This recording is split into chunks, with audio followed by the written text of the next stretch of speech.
சங்கீதம் 136 நம்ம தியானம் பண்ணலாம். ஒரு நிமிஷம் நம்ம ஜெபிக்கலாம். அன்பின் பிதாவே உமக்கு ஸ்தோத்திரம். மகா பெரிய பரிசுத்த தெய்வமே உமக்கு ஸ்தோத்திரம். இந்த அருமையான ஓய்வு நாளிலே கர்த்தாவே சங்கீதத்தை தியானம் பண்ணும்படியாய் கர்த்தர் அடையாளம் கொடுத்த பெரிய வார்த்தைகளுக்காய் ஸ்தாபித்துக்காய் கர்த்தருக்கு ஸ்தோத்திரம். பரிசுத்த ஆவியானவரே நீர் ஆளுகை செய்கிறப்பா, நீ பலத்த கருத்தில் ஒப்புக் கொடுக்கிறோம். ஆவியானவரே நீர் நடத்துங்க. இயேசு கிறிஸ்துவே இந்த வார்த்தையானவரே நீர் பேசும் ஆண்டவரே தாழ்த்தி ஒப்புக் கொடுக்கிறோம்ப்பா. எல்லா துதியும் கன மகிமை இயேசு ராஜாவுக்கு இயேசு கிறிஸ்துவின் நாமத்தில் ஜெபம் கேட்கலாம். ஆமென். இயேசு கிறிஸ்துவின் அன்பின் நாமத்தினாலே உங்கள் அனைவருக்கும் என்னுடைய அன்பின் வாழ்த்துக்களை தெரிவித்துக் கொள்கிறேன். இந்த நாளிலே நாம் வாசித்த 136 சங்கீதத்தை நம்ம எல்லாம் தியானம் பண்ணலாம். ஃபஸ்ட்டு 3 வசனங்கள் என்ன சொல்லுதுன்னா, கர்த்தரை நாம் துதிக்கணும் என்ற காரியத்தை சொல்லுது. கர்த்தரை துதியுங்கள், அவர் நல்லவர், அவர் கிருபை என்று உள்ளது. தேவாதி தேவனை துதியுங்கள், அவர் கிருபை என்று உள்ளது. கர்த்தாவி கர்த்தரை துதியுங்கள், அவர் கிருபை என்று உள்ளது. சங்கீதக்காரன் இந்த சங்கீதத்தில் இந்த 136 சங்கீதத்தில் என்ன சொல்றாருன்னு, நம்ம கர்த்தரை துதிக்கணும். ஏன்னா கர்த்தர் ரொம்ப நல்ல தேவனா இருக்கிறார். கர்த்தர் நல்லவராக இருக்கிறபடியா நாம் கர்த்தரை துதிக்கிறோம். கர்த்தர் நல்லவர், அவர் கிருபை என்று உள்ளது அப்படின்னு சொல்றாரு.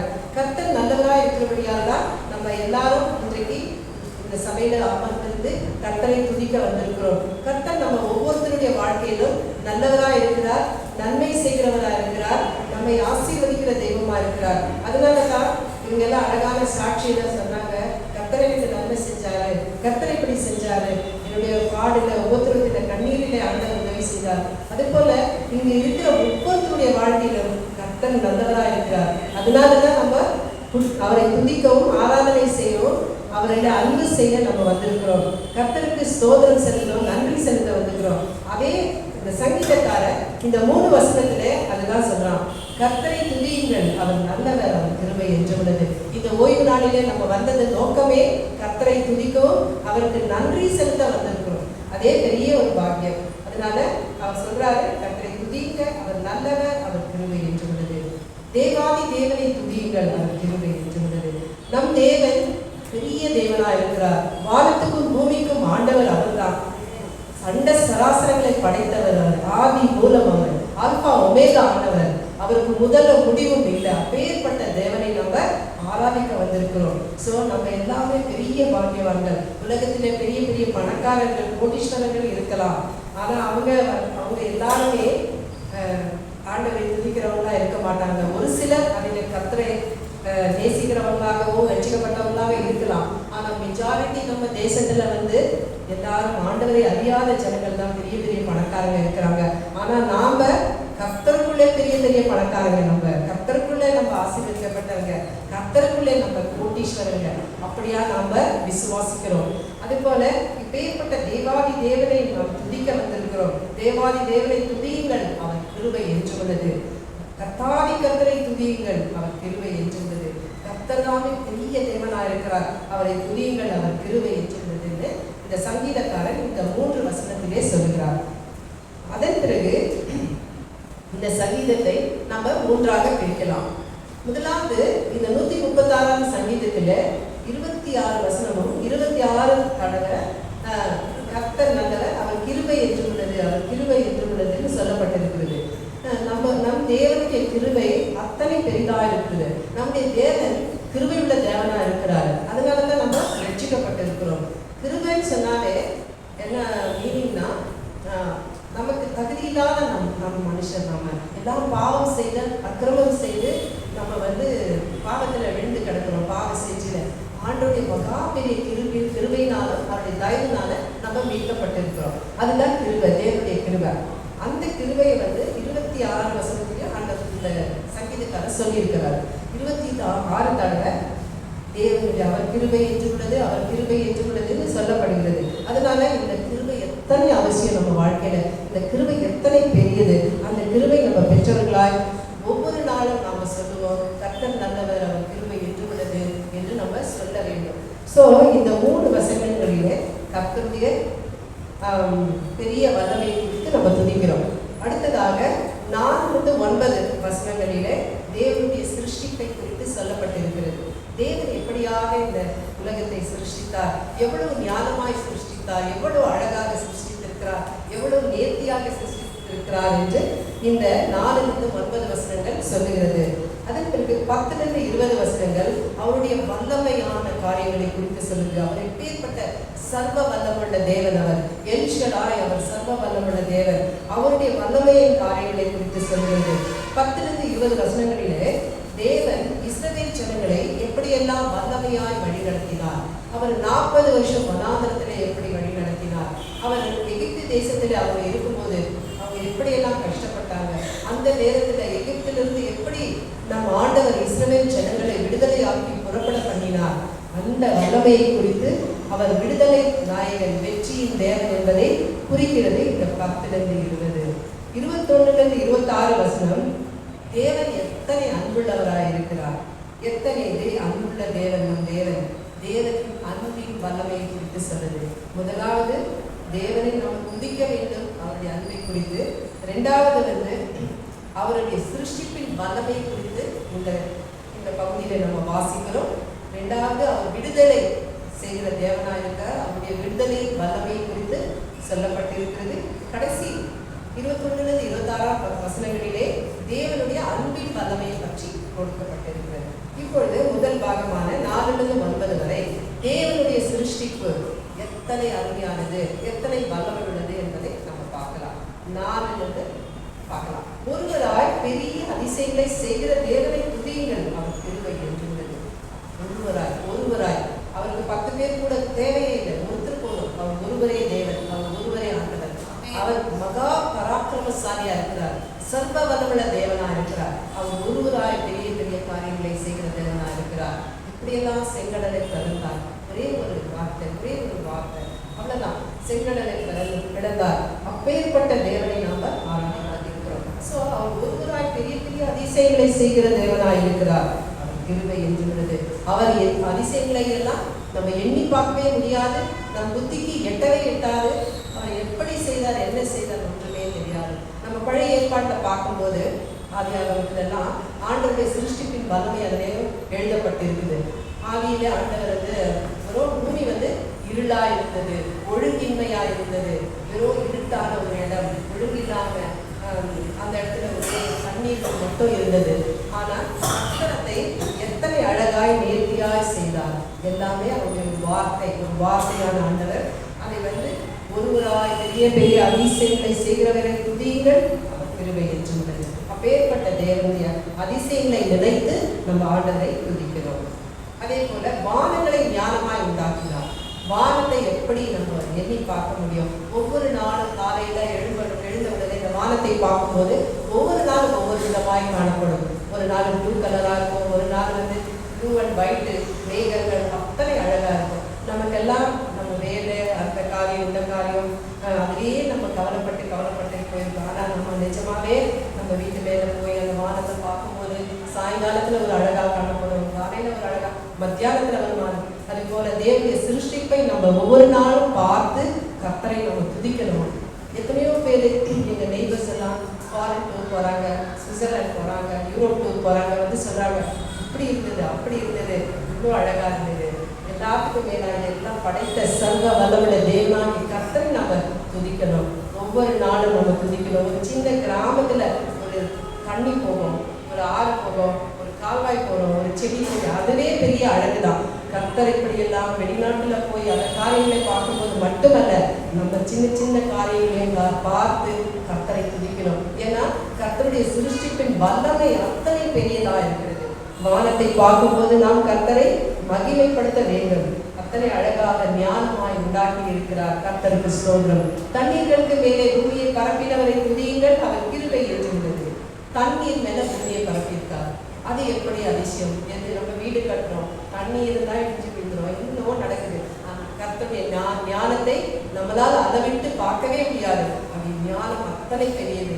ஞானமே கர்த்தர் தான். கர்த்தருடைய இடத்திலிருந்து தான் நமக்கெல்லாம் ஞானம் கொஞ்சம் கொஞ்சம் கர்த்தர் கொடுத்திருக்கிறார். அப்பேற்பட்ட சர்வ வல்லமுள்ள தேவன் நம் தேவன், ஞானமான தேவன், எல்லாவற்றையும் நேர்த்தியாய் அழகாய் செய்து முடித்திருக்கிறார். தண்ணீர் மேல பூமியை பரப்பி இருக்கிறாராம். அவர் கிருபை என்று சொல்லப்பட்டிருக்கிறது.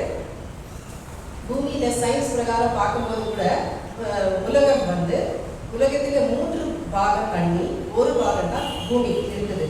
ஆனால் அந்த தண்ணீரையெல்லாம் கர்த்தர் ஒரு பக்கமாக சேர்த்துட்டு பூமியை ஒரு பக்கம் சேர்த்துட்டு அதில் ஜனங்களை உருவாக்கி வைத்திருக்கிறார். அந்த 3 பாகம் தண்ணி கடலாக இருந்தாலும் அதுக்கு கடவாதிற்கும் ஒரு எல்லையை வச்சிருக்கிறார். அந்த எல்லையை விட்டு அந்த தண்ணி வரவே வராது. ஆண்டவருடைய கட்டளைக்கு அந்த தண்ணி கீழ்ப்படிந்திருக்கு, அந்த அலைகள் கீழ்ப்படிந்திருக்கு. அது வந்து தேவனுடைய கட்டளைக்கு கீழ்ப்படிந்து எது அதோட எல்லையோ அதுக்குள்ளதான் அந்த கடல் இருக்கும், அந்த அலைகள் இருக்கும். அன்லெஸ் அவர் ஏதோ ஒரு சுனாமி போன்ற காரியங்கள் வரும்போது தான் ஆண்டவர் சொல்ற எல்லை வரைக்கும் அது வரும். அதர்வைஸ் அது வந்து அவருடைய எல்லைக்குள்ளே தேவனுடைய வார்த்தைக்கு கீழ்ப்படிந்து அந்த இடத்துல இருக்கும். அதுபோல தேவன் வந்து தண்ணீருக்கு மேலே பூமியை பரப்பினவரை துதியுங்கள், அவர் கிருபை என்றுள்ளது. பெரிய சுடர்களை உண்டாக்கினவரை துதியுங்கள், அவர் கிருபை என்றுள்ளது. பெரிய பெரிய சுடர்களை அவர் உண்டாக்கி வச்சிருக்கிறாரு. கேலக்சின்னு சொல்றாங்க இங்கிலீஷ்ல, அது தமிழ்ல எழுதுறாங்க கேலக்சின்னு சொல்றாங்க. அப்படின்னா அந்த அண்ட சராசரங்களை படைத்த தேவன், அதுல வந்து நிறைய நட்சத்திரங்களும் கோடிக்கணக்கான நட்சத்திரங்கள், கோடிக்கணக்கான கோள்கள்ங்கிறாங்க. அதெல்லாம் அந்த வீனஸ், நெப்டியூன், புளூட்டான் என்னென்ன சொல்றாங்க, எல்லா கோள்களும் அங்க இருக்குது. அந்த கோள்கள் வந்து சூரியனை போல இன்னும் 1000 மடங்கு கோடி மடங்கு பெருசா. அப்போ எப்படி இருக்கும் பாருங்க. நமக்கு அப்பேற்பட்ட காரியங்களே நம்ம புத்திக்கு எட்டாத காரியத்தை கர்த்தர் படைச்சு வச்சிருக்காரு. அப்பேற்பட்ட சர்வ வல்லமுள்ள தேவன் நம்முடைய தேவனா இருக்கிறபடியா அவரை நாம் நன்றியோடு துதிப்போம். பெரிய சுடர்களை அவர் உண்டாக்கி வச்சிருக்கிறாரு. அந்த கோள்கள் எல்லாம் எங்க இருக்கு, எப்படி இருக்கு, வானத்துல அதை எப்படி தொங்குது, ஒண்ணுமே புரியல, நம்ம புத்திக்கு எட்டல. ஒரு கிறிஸ்மஸ் ட்ரீ வைக்கும் போது அதுல நம்ம கொண்டு ரவுண்ட் ஸ்டார் எல்லாத்தையும் ஒட்டுறோம். நமக்கு தெரியாது, என்ன வாங்குறோம் ஒட்டுறோம். ஆண்டவர் எல்லாம் அதே போலதான் வானத்துல ஹேங் பண்ணி வச்சிருக்கிறார், தொங்க வச்சிருக்கிறார். அது என்ன விழுமா விழாதா இவ்வளவு பெரிய காரியங்கள், ஆனால் தேவனுக்கே தெரியும், அவருக்கு தான் வெளிச்சம். இது என்ன ஏது நமக்கு நம் புத்திக்கு எட்டாத காரியம் போல ஆண்டவர் பெரிய பெரிய சுடர்களை எல்லாம் உண்டாக்கி வச்சிருக்கிறாரு. பகலையால சூரியனை படைச்சு வச்சிருக்கிறாரு, அவர் கிருபை ஏற்றுக்கொள்ளுது. இரவையால சந்திரனையும் நட்சத்திரங்களை படைச்சிருக்கிறாரு, அவர் கிருபை ஏற்றுக்கொள்ளுது. பூமியை உண்டாக்கின பிறகு ஒரே இருட்டா இருந்ததுனால ஆண்டவர் வந்து பகலையால சூரியனை படைச்சார். அந்த சூரியன் காலையில எழும்புனா தான் நம்ம பூமி வைக்க வெளிச்சம் உண்டாகுது. ஆனா இப்போ விட்டமின் டி டெஃபிஷியன்சின்னு சொல்றாங்க. சூரியன் நம்ம மேல படலைன்னா அதுல ஒரு டெஃபிஷியன்சி வந்து நம்ம சிக்காகும். ஸோ ஆண்டவர் பாருங்க, அந்த சூரியனுக்குள்ள அந்த விட்டமினை வச்சிருக்காரு. இப்போ எல்லாம் ஜனங்க காலையில எழுந்து அந்த விட்டமினுக்காக வெளியே உட்கார்றாங்க, வாக் பண்றாங்க. ஸோ இதெல்லாம் அந்த காலத்துல தெரியாம இருந்தது. இப்பொழுது பார்த்தா ஆண்டவர் அந்த விட்டமினை கூட சூரியனை வச்சிருக்காரு. ஸோ இது போல ஆண்டவர் இத்தனை அழகான காரியங்கள் பகலிலே வெளிச்சத்துக்காக ஆண்டவர் சூரியனை படைச்சு வச்சிருக்கிறாரு. இரவிலே நமக்கு வந்து சந்திரனை அழகான நட்சத்திரங்களை வச்சிருக்கிறாரு. நைட்ல நம்ம போய் பார்க்கும்போது வானத்துல எவ்வளவு அழகான சந்திரன் இருக்குது, நட்சத்திரங்கள் இருக்குது. இப்பேற்பட்ட ஆண்டவரை நம்ம துதிப்போம், அவர் கிருபை என்றுள்ளது. எகிப்தியரின் இதுவரைக்கும் அவருடைய சிருஷ்டிப்பின் வல்லமையை நம்ம பார்த்தோம். அடுத்தது வந்து அவருடைய விடுவிக்கும் வல்லமையை பார்ப்போம். 10 எகிப்தின் தலைச்சன்களை அவர் சங்கரித்தார். எகிப்தில இஸ்ரவேலர் இருக்கும்போது அங்க வந்து 10 வாதைகளை அனுப்பி நம்முடைய ஜனங்களை எகிப்திலிருந்து இஸ்ரவேலுக்கு கொண்டு வரணும்னு எவ்வளவு முயற்சி பண்ணார். ஆனா பார்ப்போன் என்ன பண்றான், அவன் இறுதியை கடினப்படுத்தி அவங்களை வரவே விடுறதில்லை. அப்பொழுதுதான் இந்த 10 வாதையை கொண்டு வரார். ஆனாலும் இஸ்ரவேலருக்கும் எகிப்தருக்கும் ஒரு வித்தியாசம் இருந்தது. என்னன்னா இவங்களுக்கு வந்தது அவங்களுக்கு வரவே வராது. இஸ்ரவேலருக்கு பாதுகாப்பு இருந்தது, கர்த்தருடைய பாதுகாப்பு. அவங்க மேல இயேசுவின் ரத்தம் இருந்தது. இயேசு என்ன சொல்றது, அவர் சங்காரத்துடன் வரும்போது கூட காட்டுக்கொட்டியான அடிச்சு அந்த ரத்தத்தை பூசி வைக்கிறாங்க வாசல்ல. ஸோ அப்போ அந்த சங்காரத்துடன் அங்கே வரதில்லை. ஆனால் எகிப்தியர் வீட்டில எல்லாம் தலைச்சன்கள் எல்லாம் சங்கரித்தார். அது எதுக்கு பண்ணாருன்னா, அந்த பார்வோனுடைய மனசு வந்து கடினமாயிட்டே போகுது. எவ்வளவு சொன்னாலும் அவன் அனுப்பவே மாட்டேன்றான். இஸ்ரவேல் ஜனங்களை விடுதலை பண்ணல. அப்போ கடைசியாக வந்து அந்த எகிப்தியருடைய தலைச்சன்களை சங்கரித்த பிறகுதான் அவங்களை அனுப்புறான். ஸோ அப்பேற்பட்ட தேவனை துதியுங்கள், அவர் கிருபை என்றுள்ளது. அவர்கள் நடுவில் இருந்து இஸ்ரவேலை புறப்பட பண்ணினவரை துதியுங்கள், அவர் கிருபை என்றுள்ளது. இஸ்ரவேல் ஜனங்களை அங்கிருந்து புறப்பட பண்றதே எவ்வளோ பெரிய காரியமா இருந்தது. எவ்வளோ வரும் மோசே போய் பேசுறாரு, எவ்வளோ தரம் அற்புதம் செய்யறாரு ஆண்டவர் மோசே மூலமா, ஆரோன் மூலமா. ஆனாலும் அவனுடைய இருதயம், பார்வோனுடைய இருதயம் கடைசியில இந்த எகிப்தின் தலைச்சங்களை சங்கரித்த பிறகு அவன் அனுபவ ஒத்துக்கொள்றான். அதன் பிறகு பலத்த கையினால ஓங்கிய புயத்தினால் அதை செய்தவரை துதிங்க. இந்த காரியத்தெல்லாம் அவருடைய பலத்த கையினால ஓங்கிய புயத்தினால செய்தார். நமக்கும் எவ்வளோ எகிப்து போன்ற பிரச்சனைகள், எகிப்தில கஷ்டப்படுற அடிமைத்தன வீடாக எகிப்திலிருந்து நம்ம வாழ்க்கையில கர்த்தர் விடுதலை பண்ணி கொண்டு வந்திருக்கிறார். பாவத்திலிருந்து நம்மளை விடுதலையாக்கி அடிமைத்தன வீடாக எகிப்திலிருந்து அவங்கள விடுதலை ஆக்கினது போல நம்ம வாழ்க்கையிலிருந்து பாவத்திலிருந்து விடுதலையாக்கி நம்மளையும் பாவத்திலிருந்து வெளியே கொண்டு வந்தார். அவங்கள எகிப்திலிருந்து வெளியே கொண்டு வந்தது போல நம்மளையும் ரட்சித்து பாவத்திலிருந்து வெளியே கொண்டு வந்தார். அதே போல அவருடைய பலத்த கையினாலும் ஓங்கிய புயத்தினாலும் அதை செய்தவரை துதியுங்கள், அவர் கிருபை என்று உள்ளது. சிவந்த சமுத்திரத்தை 2ஆக பிரித்தவரை துதியுங்கள், அவர் கிருபை என்று உள்ளது. சிவந்த சமுத்திரம் இது பார்க்கவே ஒரு பயங்கரமான, யோசித்து பார்க்க முடியாத காரியம். சிவந்த சமுத்திரத்துக்கு முன்னால இஸ்ரவேல் ஜனங்க ஓடி வரும்போது முன்னால ஓடி ஓடி பார்வன் பின்னால துரத்துறான், முன்னால ஓடி வரும்போது சிவந்த சமுத்திரம். முன்னால சிவந்த சமுத்திரம், பின்னால பார்வனுடைய சேனை. இவங்களால ஒன்றும் பண்ண முடியல, பயந்து அவ்வளோதான் முடிஞ்சு போச்சு கதை நினைக்கும் போது கர்த்தருடைய தூதன் அவங்களுக்கு முன்னாக போனவன் என்ன செய்யறான், இப்போ பின்னால வந்துடுறான். பின்னால வந்த பிறகு அவங்களுக்கு கர்த்தருடைய பாதுகாப்பு உண்டாகுது. பின்னால பார்வன் அவங்களை அட்டாக் பண்ண முடியாதபடிக்கு அவங்களுக்கு நடுவில் கர்த்தருடைய தூதன் இருப்பான். முன்னாடி மோசைக்கு சொல்லப்படுது கோலை நீட்டு.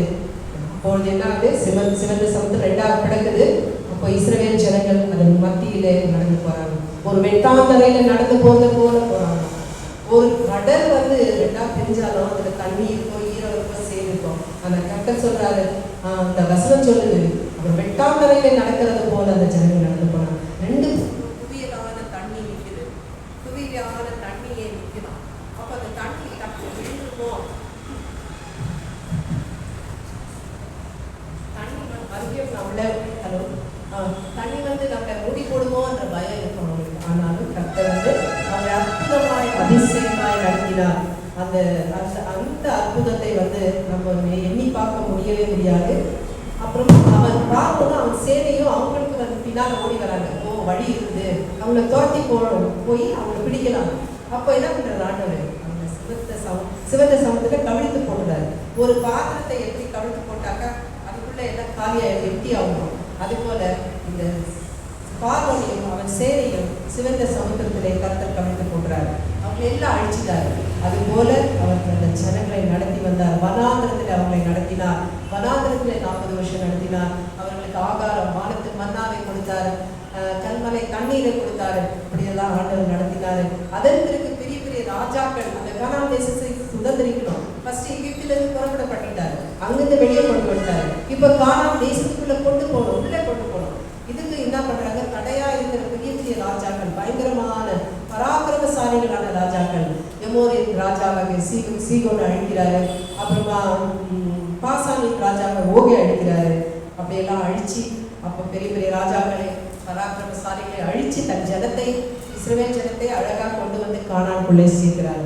அப்போ ஏற்பட்ட நல்ல தேவனை நம்ம துதிப்போம், அவர் கிருபை என்று உள்ளது. கடைசியில இது அப்படியே நாங்க போது அதை நம்முடைய தாசனாக இஸ்ரவேலுக்கு சுதந்திரமாக தந்ததை துதிங்கள், அவர் கிருபை என்று.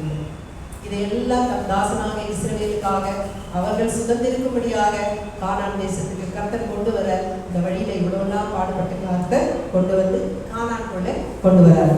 இதன் பிறகு கடைசியா நம்ம ஆண்டவருடைய அன்பின் வல்லமையை குறித்து நம்ம பார்க்கணும். நம்முடைய தாழ்வில் நம்மை நினைத்தவரை துதியுங்கள், அவர் கிருபை என்று உள்ளது. நம்முடைய தாழ்வில் கர்த்தர் நம்மை நினைத்திருக்கிறார், அவர் கிருபை என்று உள்ளது. நம்முடைய சத்துருக்களின் கையிலிருந்து நம்மளை விடுதலை பண்ணினவரை துதியுங்கள், அவர் கிருபை என்று உள்ளது. இதே போல எகிப்தில நம்ம இஸ்ரவேல் ஜனங்களுக்கு எவ்வளோ பாடுகள் போராட்டம் இருந்ததோ அதே போல நம்ம ஒவ்வொருத்தருடைய வாழ்க்கையில நிறைய பாடுகள், எகிப்து பார்வோன் படுத்தின பாடு போல நம்ம வாழ்க்கையில வியாதி போராட்டங்கள், மனுஷருடைய சத்ருவான ஜனங்களுடைய போராட்டங்கள், இது போல நிறைய காரியங்கள் நம்முடைய வாழ்க்கையில கஷ்டங்கள் கண்ணீர் இருந்தாலும் அது போல இஸ்ரவேல் ஜனங்களை நடத்தின கர்த்தர் நம்மையும் நடத்த வல்லவராய் இருக்கிறார். அவர் நம்மை இந்த சத்துருக்களின் கையிலிருந்து விடுதலை பண்ணி வியாதியிலிருந்து விடுதலை, வேதனை கண்ணீரிலிருந்து விடுதலை, சத்ரு போராட்டத்திலிருந்து விடுதலை கொடுத்து நம்மை நிச்சயமாய் கானானுக்குள்ளே கொண்டு கொண்டு போவார். நாம் விசுவாசிப்போம். நம்முடைய சத்துருவின் கையிலிருந்து நம்மை விடுதலை பண்ணினவரை துதியுங்க, அவர் கிருபை என்று உள்ளது. மாம்ச தேகமுள்ள யாவுக்கு ஆகாரம் கொடுக்கிறவரை துதியுங்கள், அவர் கிருபை என்று உள்ளது. பூமியில எவ்வளவு பேர் கூப்பிடுகிற காக்கை குஞ்சுக்கு ஆகாரம் கொடுக்கிற நம் தேவன் நம்மை ஒவ்வொரு நாளும் போஷித்து ஆசீர்வதித்து வருகிறார். நம்ம சம்பாதிக்கிறதுனால நம்ம சாப்பிடுறோம் நம்ம நினைக்கவே வேண்டாம். நம்ம சம்பாதித்ததுனால நம்ம சாப்பிடல, கர்த்தர் நம்மை போஷிக்கிறார். ஒவ்வொரு நாளும் கர்த்தர் நம்மை போஷிக்கிறதுனால நம்ம சந்தோஷமா சாப்பிடுறோம். இந்த கர்த்தருக்கு நம்ம நன்றி செலுத்துவோம். மாம்ச தேவனுடைய யாருக்கும் காக்கை குஞ்சிலிருந்து நமக்கு ஏழை எளிய மக்கள் ரோட்ல சாப்பாடு இல்லாம இருக்கிறவங்களுக்கு ஏதாவது ஒரு வகையில அவர் படி அடைக்கிற தேவனா இருக்கிறார். கர்த்தருக்கு ஸ்தோத்திரம், கர்த்தருடைய பரிசுத்த நாமத்துக்கு ஸ்தோத்திரம். அவர் பரலோகத்தின் தேவனை துதியுங்கள், பரலோகத்தின் தேவனை துதியுங்கள், அவர் கிருபை என்றுள்ளது. நம் தேவனாகிய பரலோகத்தின் ஆண்டவரை நாம் துதிக்க வந்திருக்கிறோம். அந்த நல்ல தேவனை, பெயர்பட்ட சர்வ வல்லமுள்ள தேவனை நாம சந்தோஷமாய் துதித்து ஆராதனை பண்ணி கர்த்தருக்கு நன்றி செலுத்தி இங்கிருந்து கடந்து போவோம். கர்த்தருடைய பரிசுத்த நாமத்துக்கு ஸ்தோத்திரம். ஆமென்.